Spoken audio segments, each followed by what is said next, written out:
This is the opponent statement for the Community Issue Review. Let's start out by hearing more about who you are and how you're involved in this community. Okay, I'm Susan Benegoni. I have been a borough homeowner for 21 years. I did not go to Penn State. I did not grow up here. I'm a transplant, but my husband grew up here.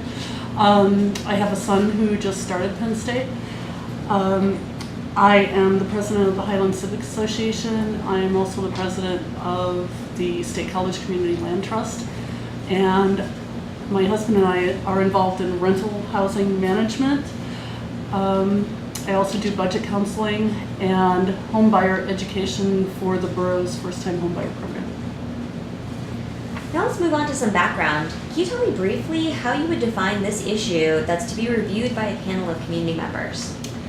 It is my understanding that the question is, should the borough increase property taxes based on the rate of inflation?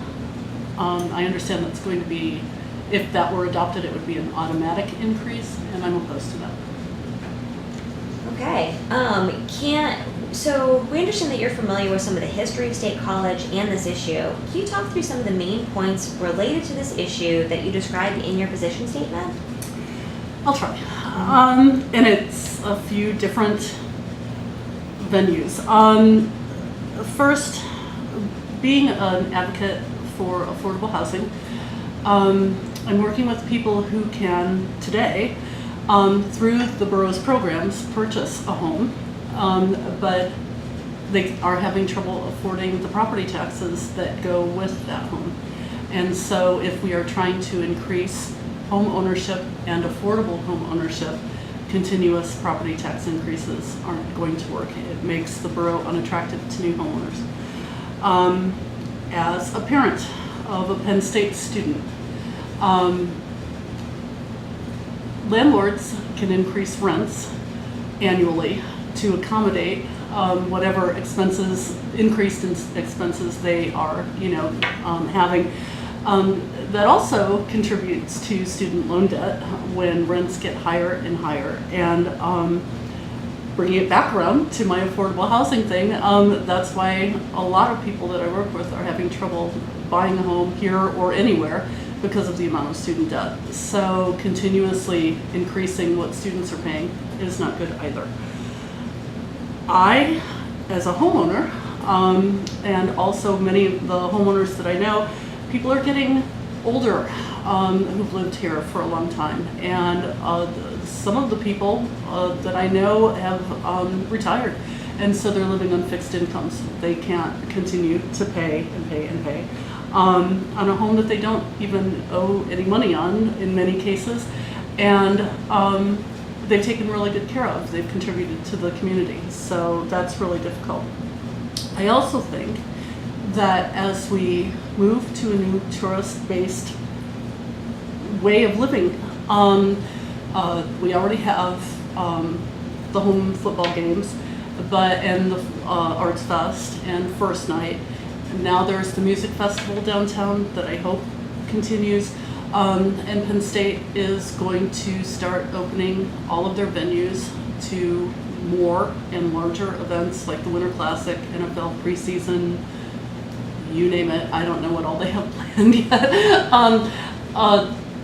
We are moving to a tourist-based economy here, moving away from the traditional ways that this place is run.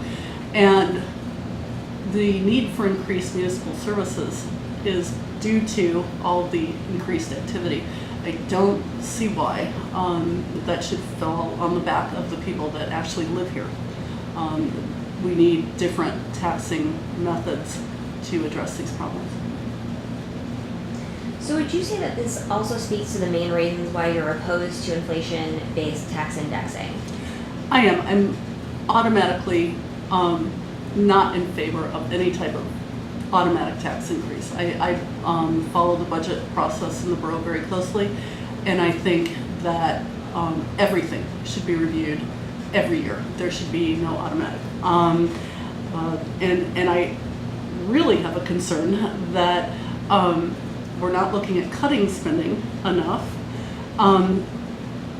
in some areas, where on the other hand, some things that I think are really important now and will be even more important as more people start coming here is emergency services. We've lost police officers steadily each budget cycle, and we can't continue to afford to do that. So we need to be looking at everything every year, and more people need to get involved in what's happening and steer those decisions so the right decisions are being made. Are there any additional documents, resources, or pieces of information that you would suggest panelists review, or the panelists reviewing this issue should be familiar with in order to understand this issue fully?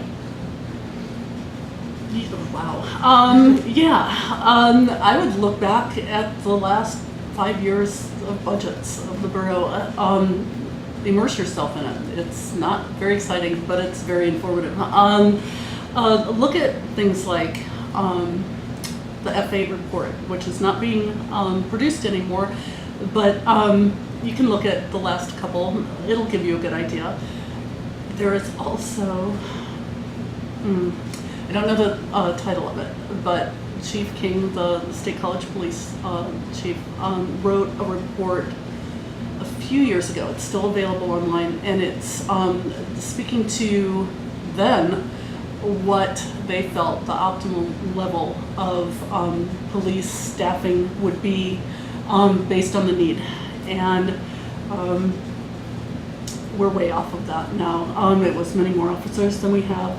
You could look at the State College Borough neighborhood plan. The Highlands neighborhood, which is the largest and closest to campus from Beaver Avenue, we have the highest rate of citations currently of anywhere in the borough outside of downtown, and it's getting worse annually. So there's actually just go to the borough's website and dig around for a while. You can really pull up a lot of information. One additional question is just how do you suggest that citizens, outside of being involved in this review process, how would you say that they should get involved or what are some of the best ways to get involved in if they have a similar viewpoint? I wish that everyone here would get more involved in what's going on, particularly homeowners. I feel it's a different type of investment that you make when you are putting down roots here. I wish rather than just when something actually is affecting them today, like a new thing, they would pay attention to what's going on.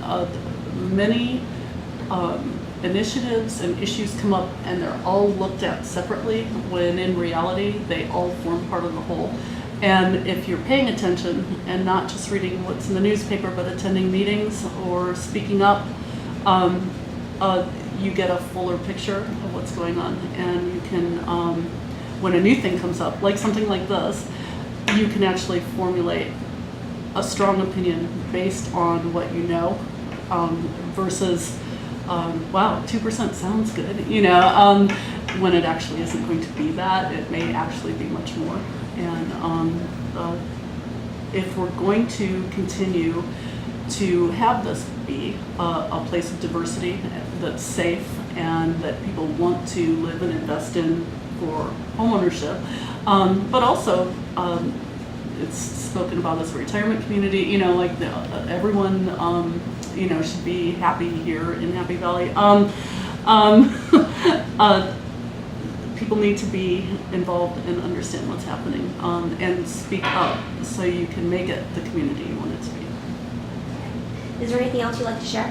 No, I think that's enough. Thank you. Great. Thank you very much for your time.